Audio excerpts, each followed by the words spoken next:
Hey folks, and we're live. Thank you so much for joining me again on the Recruitment Show. Thanks for all the feedback, comments, and for watching us over lockdown the past 4 months or so.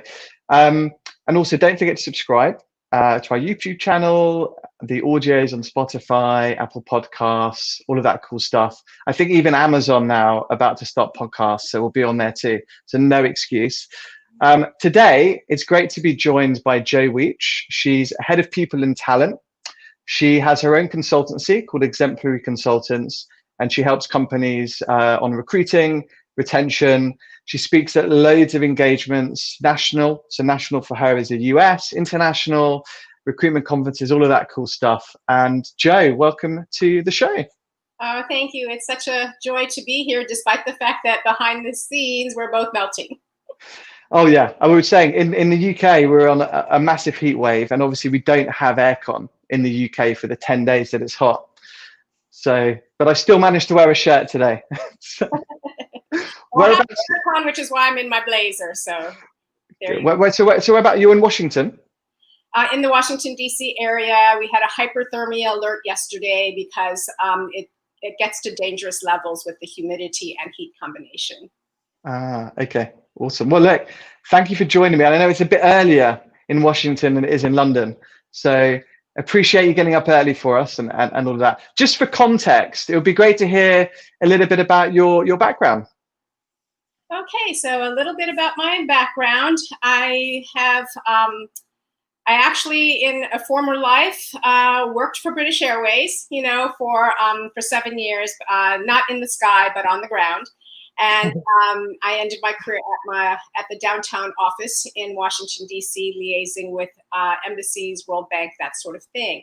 And then flash forward to, about 18 years ago when I had started back into doing work. I was doing consulting work and then worked as mostly in marketing, but also in project management and was involved in an internship, a marketing internship program that hired about 100 different people a year for 7 years. So managing that was a lot of fun, and it really showed me what I enjoyed doing most. And then in 2009, I started by jumping into the deep end of the pool and had to create an HR function in a company, HR and operations from the ground floor up. And the rest, they say, is history. Once you get involved in doing work that you love to do, you just keep learning and growing in it. And I hope I never stop. Absolutely. No, that's awesome. And so talent acquisition specifically is one of the things you enjoy most. Correct.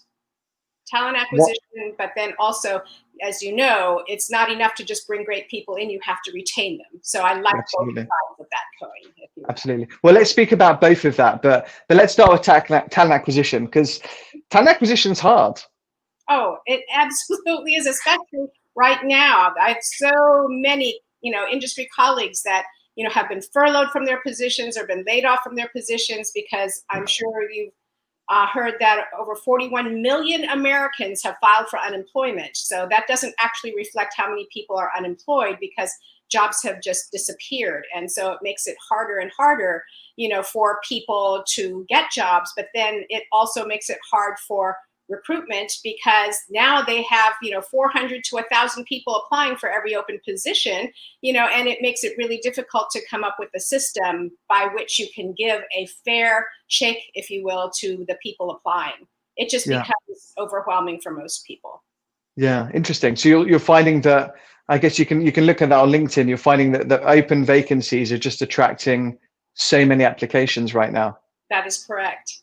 It's really quite daunting, for job seekers right now. Yeah. No, definitely. I mean, there's two things.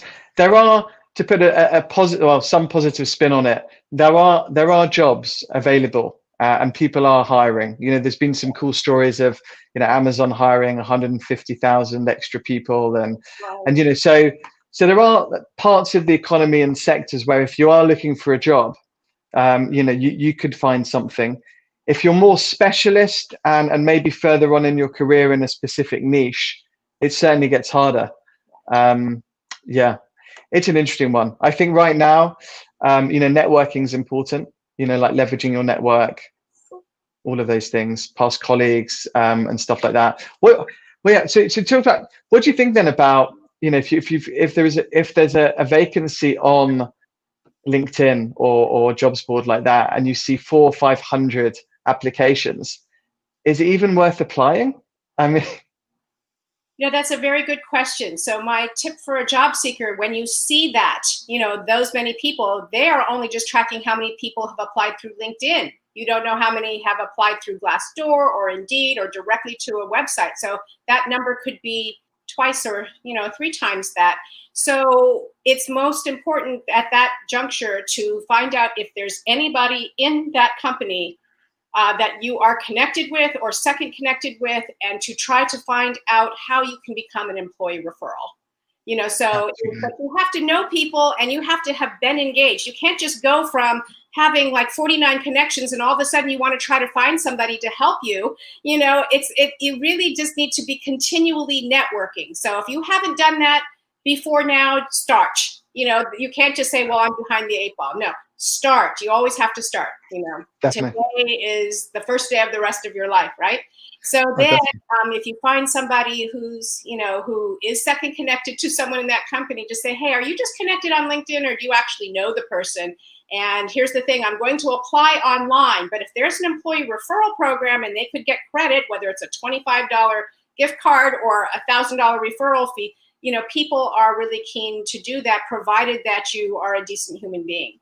So it's a matter of making sure that when you are online, your social presence, you can't be making disparaging remarks, whether they are political or whether they are cultural or whatever. You have to have, a stellar footprint out there. That's really definitely. No, definitely. For me, I'd say for sure do that. And really be proactive networking. I mean, obviously, most of the networking is now virtual. right. But use it as an opportunity to reconnect with old colleagues, friends. If you ask people for help, it's outstanding how many people are really happy to. So don't hesitate. Don't hesitate at all. Oh, go ahead. No, sorry, carry on. Yeah, from the work from home, people have some people have 3 hours per day if they don't have to homeschool their children, where they're not commuting. So they may have time to do a virtual coffee. And so yes.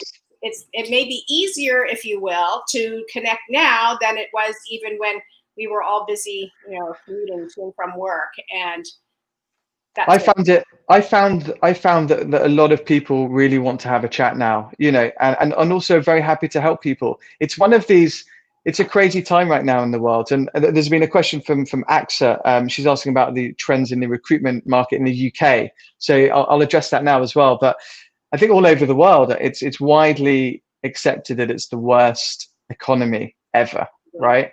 Like there's a lot of crazy stuff going on, and a lot of these trends, they were coming anyway, but now they seem to be on steroids, and some industries are really struggling. So I mean, in the UK, again, it's not too dissimilar from the US. We've had a rise in unemployment. We have a furlough scheme which is starting to ramp down, and I think we're gonna unfortunately see more people lose their jobs, and I think there's many more people looking for jobs than are open vacancies, overall. But all of that said, there are still opportunities. So if you do, these proactive things that we've discussed, you can really put yourself in a good position to start to secure interviews and an opportunity and so forth. So yeah, there's always a silver lining somewhere. You've got to stay positive and have that mindset. Right, keep hope alive. Yeah, absolutely. So on talent acquisition, let's talk about talent acquisition, because certainly people that are in a firm, I mean, they're going to be receiving a lot of these applications. They're going to be going through them. They're going to be, representing the firm, telling the story and stuff like that. And as it's been widely talked about, that talent acquisition should maybe not be part of HR. And we've spoken about this last time we had a chat. What do you think about that? Well, when you think about the fact that, and I don't know if any of this is substantiated, but there is a statistic out there that 90% of recruiters have 2 qualifications. They have a laptop and a cell phone. So many of them aren't even trained to do the work that they should be doing. And is that the person you really want to have being, your first point of contact, about your basically your brand? Because every company has a brand. Even if you're not selling anything, you have a reputation and your name means something.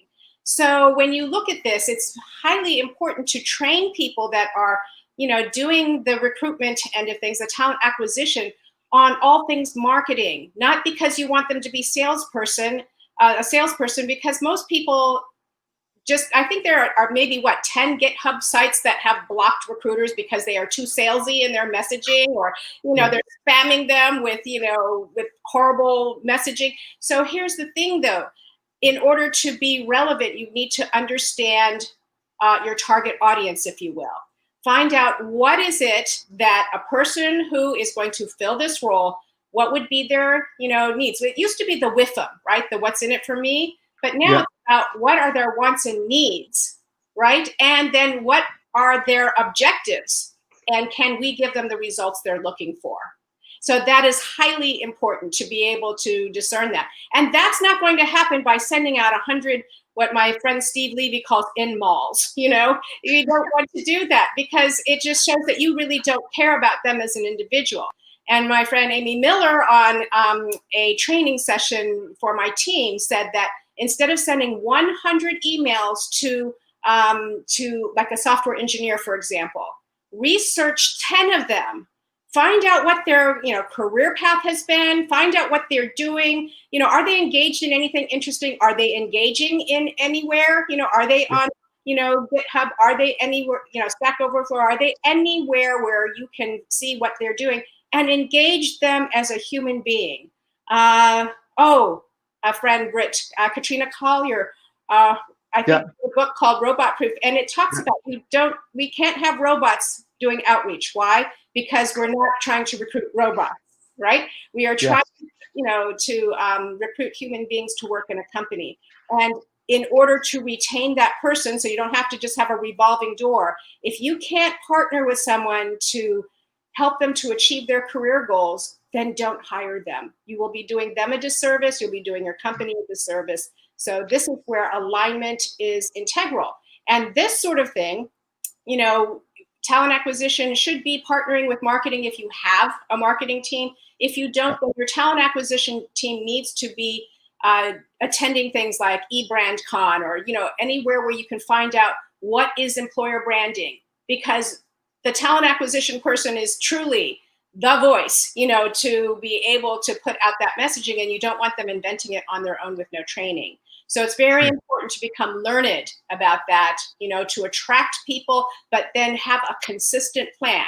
For example, if you have a bazillion people applying, you almost need to hire somebody, even an intern, who can just process all of those and make sure that each person gets a response. It shouldn't just be an auto response, right, for 1,000 people applying to a job. But, then there has to be a better filtering system so that there can be more interaction, if you will. Definitely. Interesting. There's loads of things there. I think just on your last point, so I always talk about a candidate bill of rights. So, what can you reasonably expect as a good level of service from a prospective employer? It's like if you've sent your CV via a job site, should you get a phone call? Should you get an email declining you? If you've had a face-to-face, should you get a phone call at least, or video call with feedback? So I think there's different stages. I think a lot of companies do well, but a lot of companies don't. And I think this is where the marketing and the customer service element comes in. A lot of people I find, and correct me if I'm wrong, that get into talent acquisition and recruitment, they come through an agency background, and typically and historically the agencies have trained people to be quite salesy, Right. Like, you have to memorize scripts, and it's all cringy, isn't it? It's the training. It's also the incentives. In an agency, it's you need to make a placement to make a fee. Right. And if you're doing kind of mid-level or low-level contingent recruitment, no placement, no fee, that incentive of you have to make the placement governs your behavior, and people get very salesy. Right. When you do exec search, it's a different game because you're retained and you can give a great level of service. But you need to be given the opportunity often to do a great job in an agency. And I think then when people move in house, they have, because they've had that sales training, they perhaps need to be upskilled, let's say, into marketing, storytelling, great customer service, those kinds of traits.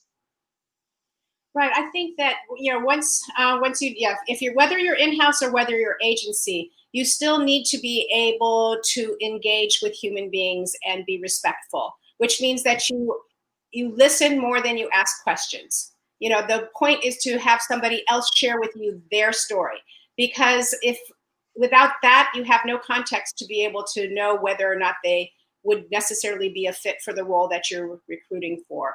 And so the one thing that I find is that a lot of people that are in HR are managing, the recruiters, or they're managing talent acquisition. And honestly, HR has enough to manage on its, just all by itself. The way that I love to see it is that it's a partnership between talent acquisition and HR.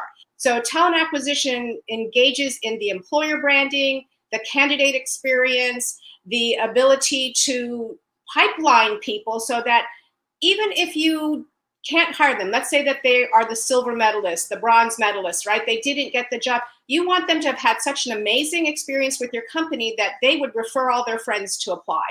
They will send you referrals because you have treated them in a respectful way that made them feel valued, right? So that's really all on one side. And then on the other side is, once the person crosses over and becomes the new hire, if you will, then it becomes the responsibility of HR to do everything, manage their benefits, be able to help partner with the actual managers to career path that individual, to give them that engagement in order to retain them. So seriously, that is where, talent acquisition then hands off to HR. They have to partner with each other, but I've just seen it where HR is managing it and they're barely managing all of the things that they need to manage to ensure that, the employees stay, much less trying to keep track of everybody coming in. And then also a special shout out to all of my colleagues who are a department of one. You have to do it all. I have been in those shoes. Yeah. It's not an easy task to do. So I know you're working 60, 70 hours a week before you had to work from home. So, special shout out. It is hard. I mean, things slip. Sometimes people forget to get back to people, or they miss an email. I mean, no one's perfect. But I think it's just important just to remember to be kind, certainly in this environment. People are struggling, they're looking for jobs. Even though a lot of people are applying, just take a moment and try and give people the space to ask the questions they want to ask. Too often in this environment, companies, hiring managers, they're thinking, obviously all these people want to work for us, clearly. Right. So just take a moment, I think. So you touched on employee engagement, which I think is interesting, because for me, I always think that the hidden cost in recruitment is candidate retention.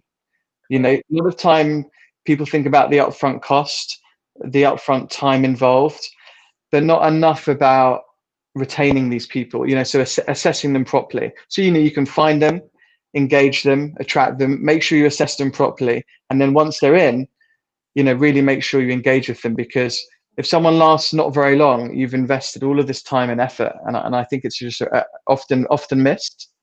Right. Well, one thing that I absolutely love that is happening in our industry right now is the focus on what exactly does diversity, inclusion, equity, and belonging, what does that really mean? Because people have, they have programs or they have mission statements, but I don't think that really globally we have truly understood what this means. So I'm really happy to see that so many of my colleagues are not jumping on a bandwagon, but they really want to listen to voices to understand where they may have missed it. I have a friend, Torrin Ellis, who is probably the global voice right now on all things DEIB. And in April, before everything actually exploded, we were having a candid conversation, and he referred to me as being an ally. But we took it further. It's not enough to be an ally to all individuals, right? it's not enough to be not racist. You have to be anti-racist. And what does that really mean for talent acquisition and also employee engagement? Let's say talent acquisition really shakes it up and they are casting wide nets and they are able to attract, people from underserved populations to be able to have equitable access to, these jobs. And let's say that your hiring managers are being trained so that they will stop looking at ruling people out, but instead they are looking at trying to rule people in.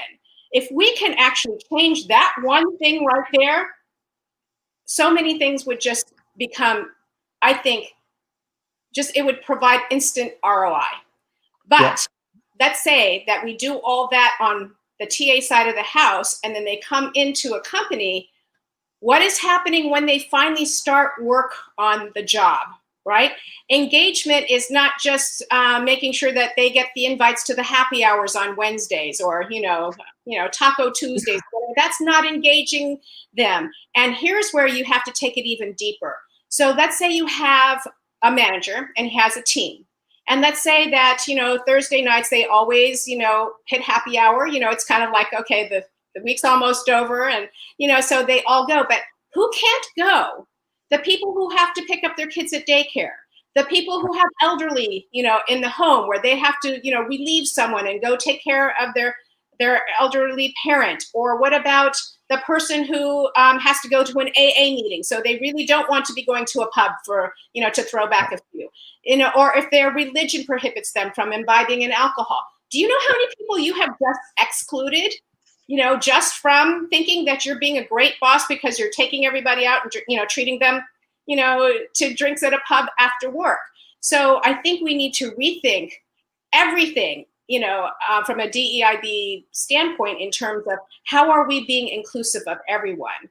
And this is going to take some, obviously some candid conversations with HR, and leadership, and then all of the line managers in terms of, okay, so how are you engaging, the people on your team? What are you doing to help gel the team? What are the team building things that you're doing? So maybe they decide to, of course, this is all pre-pandemic. We're going to say we should move on. Yeah, it's interesting because I think now it's even, I don't know, maybe it's more tricky. Perhaps it's just perspective. It's interesting. Let me just cover a couple of questions that came through, and then let's cover post-pandemic. So Michael asked, just moving back to should talent acquisition be part of HR? He's asking, is it not more of a question of HR partnering with the business to acquire the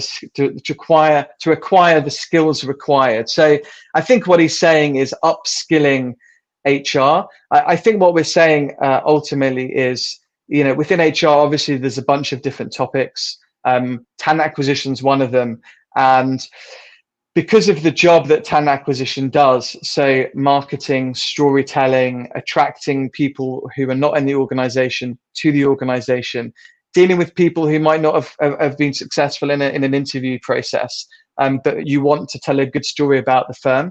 So there's maybe there's an upskilling job to do with internal talent acquisition teams. Maybe it should be with marketing. I think that the conversation goes on, but I think they're the key things. It's interesting. Another question. Avinash decided to leave her job a few days after joining because of such a bad employee experience. So yeah, it's interesting. And I think with COVID, are you seeing anyone that's doing anything awesome right now to keep their employees engaged? Well, I have the real honor of being in groups, we kind of joke around that we're the HR ladies, but honestly, there are men in our group as well. But typically, HR has attracted women, and the conversations are continual. In terms of what can be done to engage the workforce now that they are remote, and just the way that we have all goaded each other to up our game. We're all sharing our ideas. So I don't believe HR has to be in a vacuum. You might be in an HR, department of one, but there is such a wider community on Twitter alone. Just follow Steve Brown. He has a whole community of people where they're sharing on Twitter. HROS, it's basically hashtag HROS that Robin Schooling is overseeing. It's a Facebook group where people can post up their questions. And from that came a living document where everybody was putting all of the things that they were doing during COVID to manage all various aspects that would hit a company. And so those are the things that would really help, to upskill without having to pay for training, if you will. These are all of the free resources. And as you said previously, people are really willing to help. And I've just seen people opening up what they're doing and sharing that content. And that has really helped everybody to upskill, on a dime, if you will, and in a hurry, because we don't have time to spend 3 months researching this, right? We have to just start doing this now. It's like everything has been a tyranny of the urgent, but it's been really lovely to see, how people have been able to be supported and elevated during this time. Definitely. And it's a difficult time for both employees, managers, leaders. Everyone's going through this for the first time and finding their feet and learning. And I think you wrote something a few years ago on employees ghosting. It's interesting because again, like I hear the same thing from leaders and co-workers and whatever. It's like your co-worker has not turned up or kind of ghosting you. You can't get hold of them. It's there's a lot of dynamics going on right now, and I think there's just a bit of thought and just taking a moment to think about how to do these things is really useful. We used to think that ghosting was rude. Okay, pre-pandemic, ghosting was considered rude. It was considered the ultimate insult in either direction. A recruiter not giving feedback, and you had mentioned about whether or not if you have had a phone call, with a candidate, they deserve a phone call back saying if they're not being moved forward. It's just simple. To me, that's just common courtesy. Same thing with people who have been candidates where you have a fab interview, you're ready to send out the offer, you just want to finalize details, and you're completely unable to get a hold of them. Again, pre-pandemic, that was considered rude. I had an issue where somebody wanted to schedule an interview with a prime candidate, and she had to, and they rescheduled the interview, but then she just simply no-showed. And it made, my boss think that action made us look bad. And I thought, you know what? She is the utmost professional. My experiences with her were that she was quintessentially professional in all of her dealings. I said, I am going to err on the side of believing that this may be pandemic related. I am aware that she's just recently back-to-back lost 2 relatives, to COVID. I said, I want to give her the benefit of the doubt. And it went 4 weeks of not being able to reach her. There was someone who had referred her. He could not get a hold of her. And then I finally did have her surface to just simply said, I have been extremely ill. That's all she needed to say. But then it became a sense of understanding. So I'm hoping that our biases pre-pandemic are now just being completely erased and obliterated, because there is no one who should be judging anyone who has ghosted them in this time, because we honestly do not know what is happening in their personal lives right now. So I think that giving grace is the most important thing. Christopher Kurtz and his wife, Brittany, started this hashtag do good, be kind. So let's all do good and be kind in every interaction that we're having, whether they're with employees or with, people who are candidates. Everybody deserves to be treated with the benefit of the doubt, if you will. Definitely. So give people more space than you might have done pre-pandemic, I think is a good message. Don't assume and don't judge. Yeah, definitely. What are a few things that companies can do to improve their candidate engagement right now? Okay, for candidate engagement or employee engagement? Both. Both, okay. So for the candidate engagement, I would say that communication is the #1 priority. And here's one thing that I had started doing with people who had to have a very specific requirement, for this one company that I was working in. And if they didn't have that requirement, we would have to send rejection, which of course you have a templated rejection. That can't be personalized when you have 300-400 people that have to be rejected, right? But here's what I did. I've added in a link to Katrina Kibben did a little video on how to read a job description to determine whether or not it's actually a viable one, or if somebody's just pipelining, or how to determine whether or not you actually have the skills for it. So I put a link to that video in the rejection. And I know this is going to sound insane, but I don't bake cakes during the pandemic, but I actually read every resume. I take a quick glance at every resume submitted. I feel like if they've submitted it, they at least deserve a quick eyeball. And if I see something that stands out, then I'll put an additional tip, in the rejection that goes out. And I feel like in a way it makes people feel like they're not just getting rejected, but they saw me, they actually looked at my resume and they saw me. They didn't just simply swipe left on me. And so I think that's one way we can, personalize this a little bit better. And additionally, for the engagement on the employee side, I think it really starts with the line manager. So let's say that you've got a manager and there's the same few people that go out, to hit the pub, and throw back a pint, every week or whatever. Those are the people that he gets to know better, right? Or she gets to know better. And so what happens in those situations is that she or he will gravitate to the people that they know better in terms of giving them the prime assignments. And it's not even conscious on their part. It's an unconscious thing.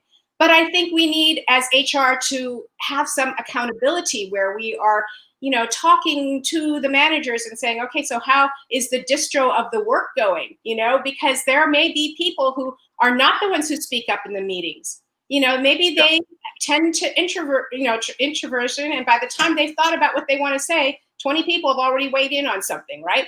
But they're the ones who get marginalized, and they're not the ones who get chosen for those assignments. So here's where I would love to see the DEIB thing go on steroids on the HR side of the house, which is engaging, the actual employees in terms of even at that level, just at their task level, are they being afforded, equitable opportunities to do the really cool work, And so I think it starts there. And then from there, it goes into the, engaging them to be able to provide, their best work. And that doesn't happen by micromanaging their tasks. It happens by inspiring them to do their best work. And that comes with trust, autonomy, and check-ins, which again, the check-ins probably check-ins are great.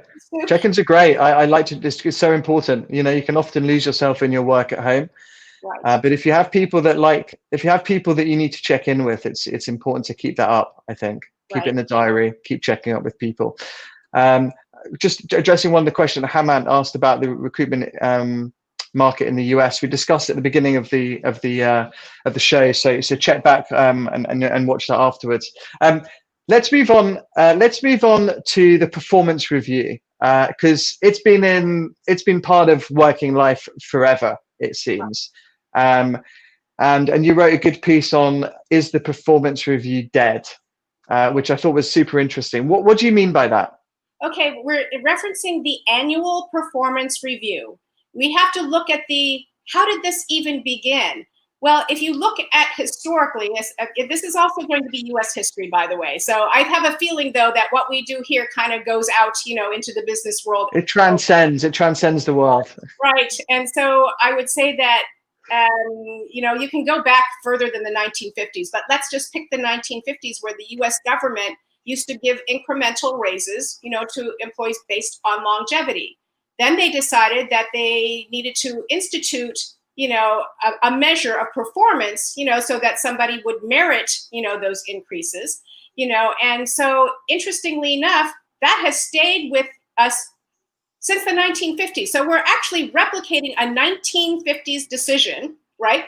And and nobody's ever questioned it, except for the many managers I have interviewed who said they absolutely hate having to sit there and do the annual performance reviews. It knocks out a whole entire week of their lives, sometimes 2 weeks, depending on how many people they manage. And employees are like, that's the thing they dread the most. Why? Because they're sitting there, okay, well, in February, you didn't do this, or you were late on this. And then again in July, you didn't do this. And people are thinking, I don't even remember what I ordered to eat last week. And you're wanting me to go back and tell you why I didn't turn in that assignment back in February, right? It makes zero sense. It's not logical. I prefer Agile performance. You look at how the Agile methodology came into software development, but I love that it can be used in actually doing an ongoing, performance evaluation, if you will, which I first learned from my friend Bo Lotinsky when he was VP operations at Razoo Global Corporation, and he got me so excited about this that I've instituted it in every organization that I have had influence in since that time, whereby, you have these weekly stand-ups, with your team. They call them, I guess, the Scrum Meetings, right? So you have your Scrum meeting and everybody's given their tasks, it's explained what everybody needs to do. And then depending on what the industry is, right? Like if it's bookkeeping or accounting or whatever, you don't need to do these, necessarily every week, but you should have one-on-ones with your team, every week. And it's a 5-minute stand-up. So it's not like it's going to take more time out of your day. And if somebody doesn't get something done or they did it incorrectly, managers are very quick to assume that the person screwed up, right? But it's not necessarily the case. So I love to ask 2 questions. So what was your understanding of the task? Because if they explain how they understood it, then it could be very well that not that they misunderstood me, but that I didn't communicate it in a way that they could understand. Do you see how, Michael Jackson, Man in the Mirror, you need to look at yourself first, right? And then the second thing is, was there something that you needed from me that you didn't obtain in order to be successful in completing this task? And then it can be where they sent an email or they needed me to weigh in on something and that got buried and I didn't get a chance to get back with them. So then who's at fault for that not getting done? It was a dependency on me. So you always want to start with yourself first. And then it gives somebody the chance to course correct. Now, here's what I thought. The following week, you see if they're still making the same error. By 3 weeks, if they're making the same errors and they're like, yeah, it's my bad, I got all that I needed. It's like, then you can have that conversation with them. You don't have to put them on a 90-day performance improvement plan. You can just say, well, maybe we should explore how you can invest your talents, in a place where that would work better for you because it's not working here, kind of thing, right? Yeah. And so people want to be able to course correct. They want to be able to fix their mistakes before they become, replicated over and over again. And so the annual performance review thing doesn't really take that into consideration.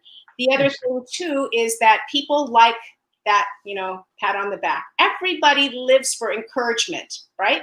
Yeah. We thrive on being encouraged. We would much rather that people thank us for what we're doing well than people criticizing us and continually just only pointing out what we're doing wrong. That's going to be in any relationship, whether it's personal or professional, right? Yeah.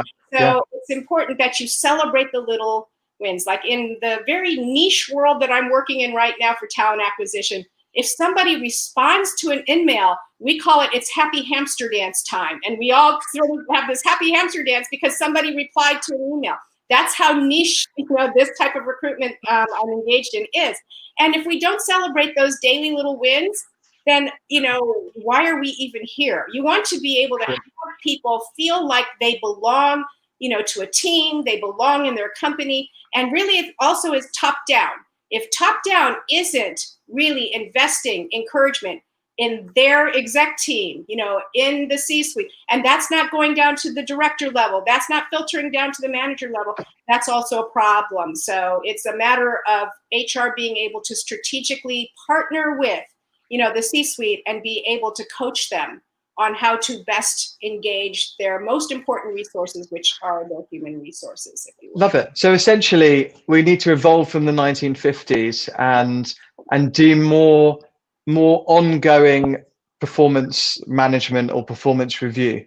So checking in with your team regularly, making sure they've understood what you've asked them to do or what tasks they're doing, and so you can assess their progress on an ongoing basis. And celebrate the wins as you go along. And celebrate. Because at the end of the year, and I guess with... to get a bonus.